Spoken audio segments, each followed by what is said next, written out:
Well, it says waiting for an encoding server to claim. Okay, now I know for a fact I'm live. But I still need to check out and find out. I keep saying I'm going to do it, and then I don't do it. But I got things going on.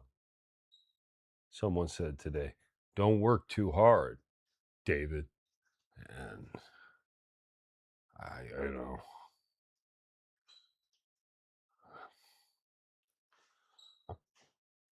I'll try. All right. What are we on? Chapter 30 of book 3 of The Imitation of Christ by Thomas Kempis. Such a cool book.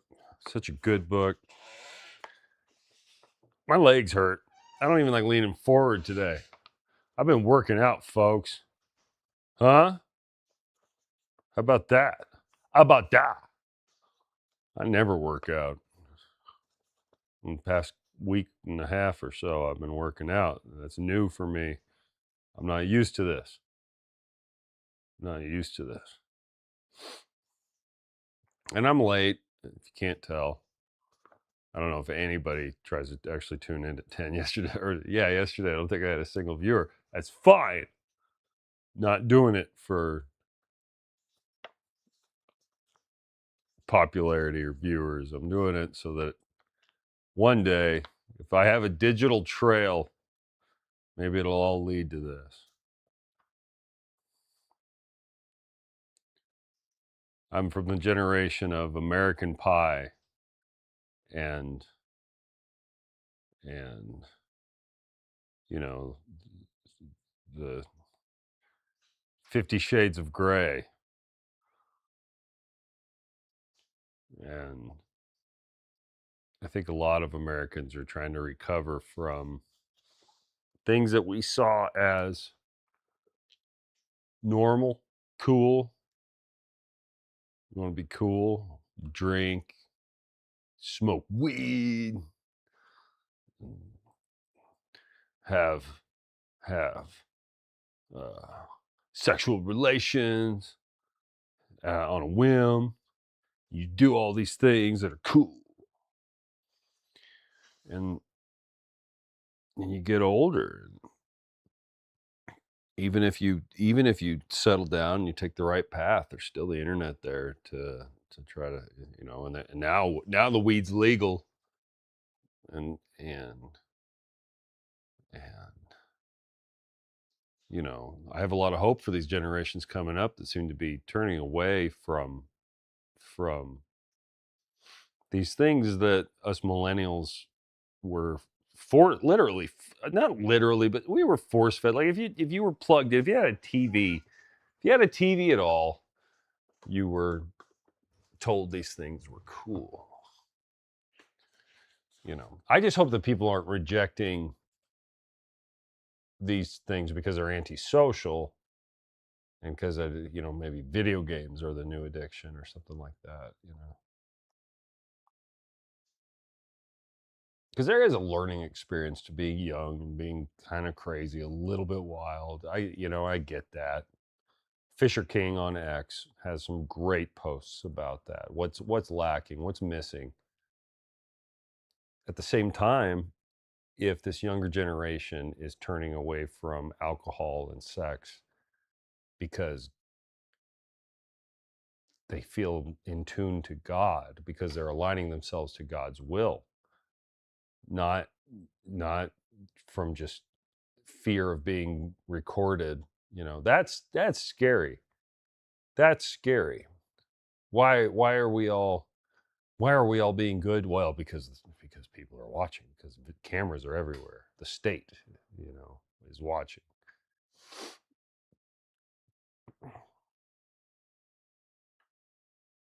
But if we're being good because we love God and we're grateful, and because we love him and we fear him because he is our Father, we want to do the right thing by him, then it's good, right? Intent, and back to Immanuel Kant. I recently learned that that was his thing, was intent. If I understood it correctly, intent isn't what matters. The outcome is what matters. Well, if that's the case, then you know, totalitarianism isn't such a terrible thing, is it? Because everybody can be good. We'll make sure of it. We'll see to it everybody's good. And if you really want them to be good, you can start making certain that there's certain medications in the drinking water, uh, chemicals in the drinking water. I forget what the guy that created Post Toasties, I believe. Or maybe it was Kellogg himself. I cannot remember. But one of the guys that created cereal, helped invent cereal, was, I think, Seventh-day Adventist, and wanted men to stop masturbating. So he was going to curb their testosterone with corn flakes or Post Toasties or whatever it was. I want to say it was Kellogg. I think it was Kellogg. And so if you're looking for a good outcome, there's all kinds of things you can do. But that's not really what matters in the end. And that's why we have Kempis here to remind us. Intent. Does outcome not matter? No, outcome matters. Is it all that matters? No, intent matters. The intent part is your personal relationship with Christ. The intent is your relationship with God and how you choose to live as though the light of God is within you. Do you want other people to see that light? And so are the decisions you made based on an alignment with God? Or is it self-serving, self-seeking? I think that's what it comes down to. Chapter 30, Book 3, of seeking divine help and the confidence of obtaining grace. My son, I, the Lord, am a stronghold in the day of trouble. Come unto me when it is not well with thee. What's hell? Hell's fire, brimstone. If you're Catholic, you believe that purgatory is fire. You burn things off. When things are not going well around the world, we say the world is on fire. And then you've got the meme of the dog, this is fine. Everything's on fire. What is grace?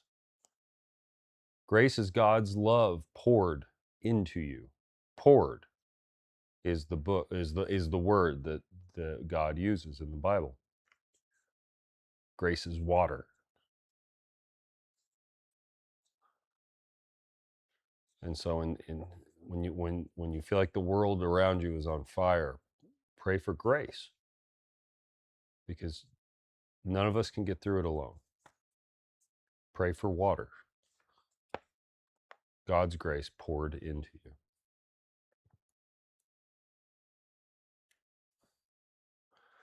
This it is which chiefly hindereth heavenly consolation, that thou too slowly betakest thyself unto prayer.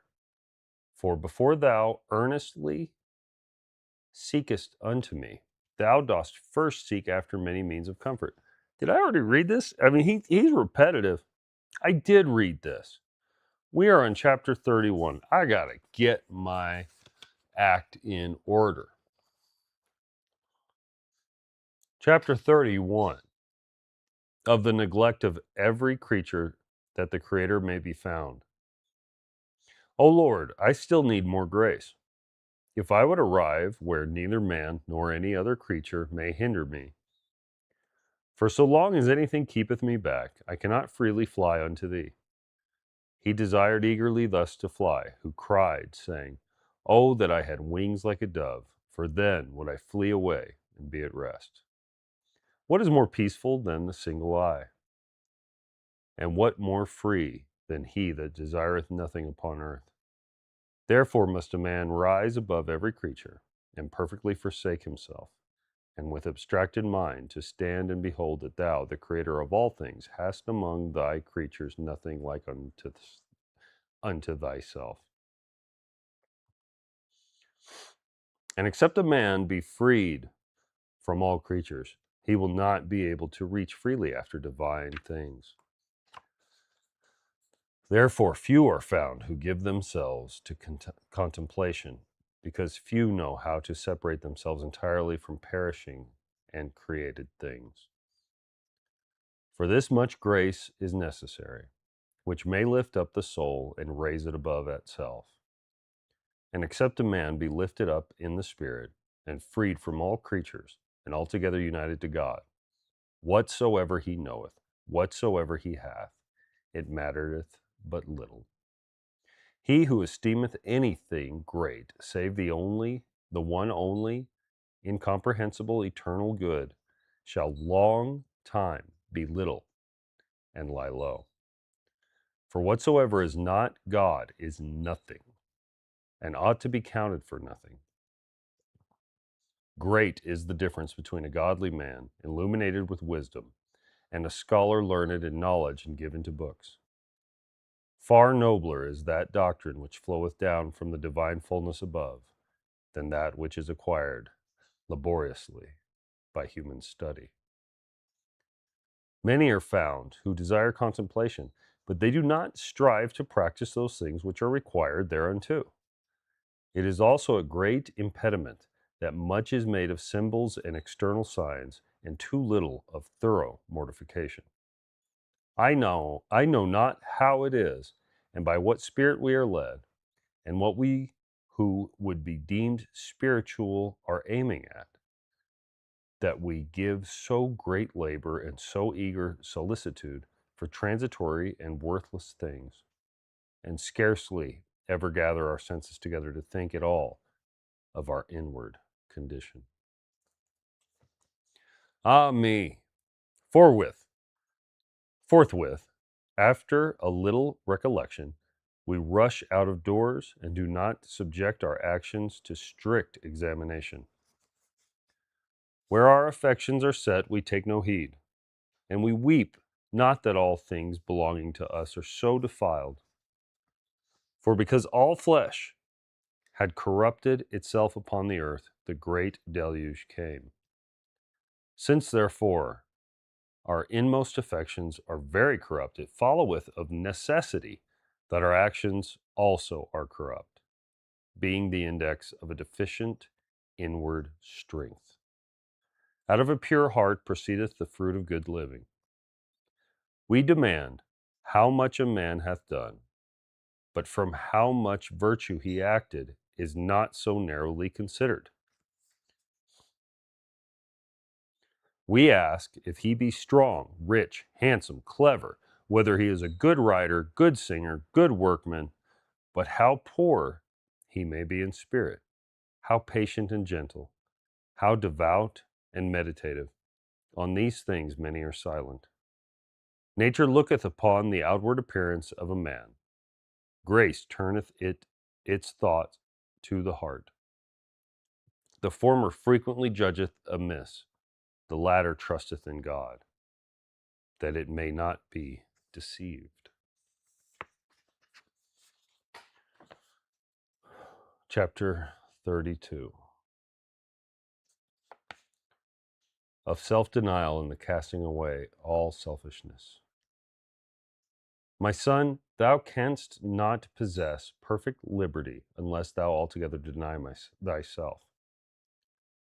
All they are enslaved who are possessors of riches, they who love themselves, the selfish, the curious, the restless, those who ever seek after soft things and not after the things of Jesus Christ, those who continually plan and devise that which will not stand.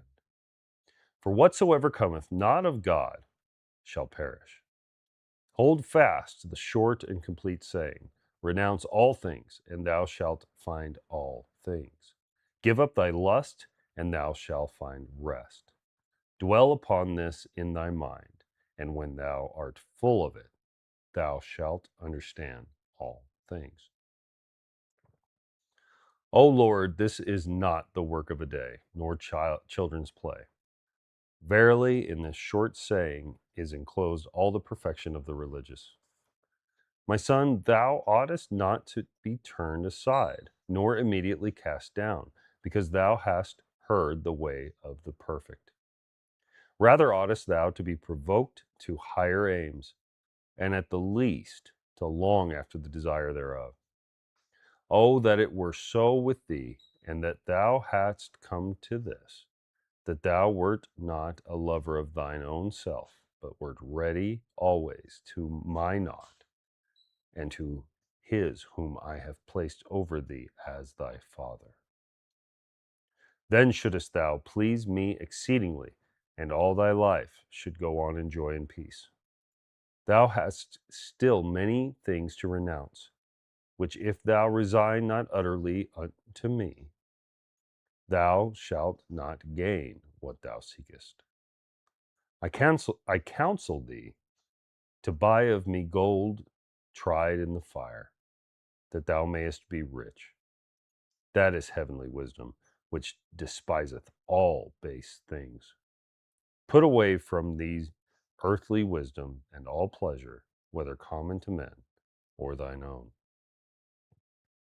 I tell thee that thou must buy vile things with those which are costly and great in the esteem of men. For wonderfully vile and small, and almost given up to forgetfulness, doth truly heavenly wisdom appear, which thinketh not high things of itself, nor seeketh to be magnified upon the earth. Many honor it with their lips, but in heart are far from it. It is indeed the precious pearl, which is hidden from many. Chapter 33, of instability of the heart and of directing the aim towards God. My son, trust not thy feeling, for that which is now will be quickly changed into somewhat else. As long as thou livest, thou art subject to change, howsoever unwilling, so that thou art found not now joyful, now sad, now at peace, now disquieted, now devout, now indevout, now studious, now careless, now sad, now cheerful. But the wise man, and he who is truly learned in spirit, standeth above these changeable things, attentive not to what he may feel in himself, or from what quarter the wind may blow, but that the whole intent of his mind may carry him on to the due and much desired end. For thus will he be able to remain one and the same and unshaken, the single eye of his desire being steadfastly fixed through the manifold changes of the world upon me. But according as the eye of intention be the more pure, even so will a man make his way steadfastly through the manifold storms. But in many the eye of the pure intention waxeth dim, for it quickly resteth itself upon anything pleasant which occurreth, and rarely is any man found altogether free from the blemish of self-seeking. So the Jews of old came to Bethany, to the house of Martha and Mary, that they might see not Jesus, but Lazarus, whom he had raised from the dead. Therefore must the eye of the intention be cleansed, that it may be single and right, and above all things which come in its way, may be directed unto me. Chapter 34. That to him who loveth God is sweet above all things and in all things. Behold, God is mine, and all things are mine. What will I more, and what more happy thing can I desire? O delightsome and sweet world, that is to him that loveth the word, not the world, neither the things that are in the world, neither the things that are in the world. My God, my all, to him that understandeth that word sufficeth, and to repeat it often is pleasing to him that loveth it. When thou art present, all things are pleasant. When thou art absent, all things are wearisome. Thou makest the heart to be at rest, givest it deep peace and festal joy. Thou makest it to think rightly in every matter, and in every matter to give thee praise. Neither can anything please long without thee, but if it would be pleasant and of sweet savor. Thy grace must be there, and it is thy wisdom which must give unto it a sweet savor. To him who tasteth thee, what can be distasteful? And to him who tasteth thee not, what is there which can make him joyous? But the worldly wise, and they who enjoy the flesh, these fail in thy wisdom. For in the wisdom of the world is found utter vanity, and to be carnally minded is death. But they who follow after thee through contempt of worldly things and mortification of the flesh are found to be truly wise, because they are carried from vanity to verity, from the flesh to the spirit. They taste that the Lord is good, and whatsoever good they find in creatures, they count it all unto the praise of the Creator. Unlike, yea, very unlike, is the enjoyment of the Creator to enjoyment of the creature, the enjoyment of eternity and of time, of light uncreated and of light reflected. O light everlasting, surpassing all created lights, dart down thy ray from on high, which shall pierce the inmost depths of my heart. Give purity, joy, clearness, life to my spirit, that with all its powers it may cleave unto thee with rapture passing man's understanding. O when shall that blessed and longed for time come, when thou shalt satisfy with me thy presence, and be unto me all in all. So long as this is delayed, my joy shall not be full. Still, ah me, the old man liveth in me. He is not yet all crucified, not yet quite dead. Still he lusteth fiercely against the spirit, wageth inward wars, nor suffereth the soul's kingdom to be in peace. But thou who rulest the raging of the sea, and stillest of the waves thereof, when they arise, rise up and help me. Scatter the people that delight in war.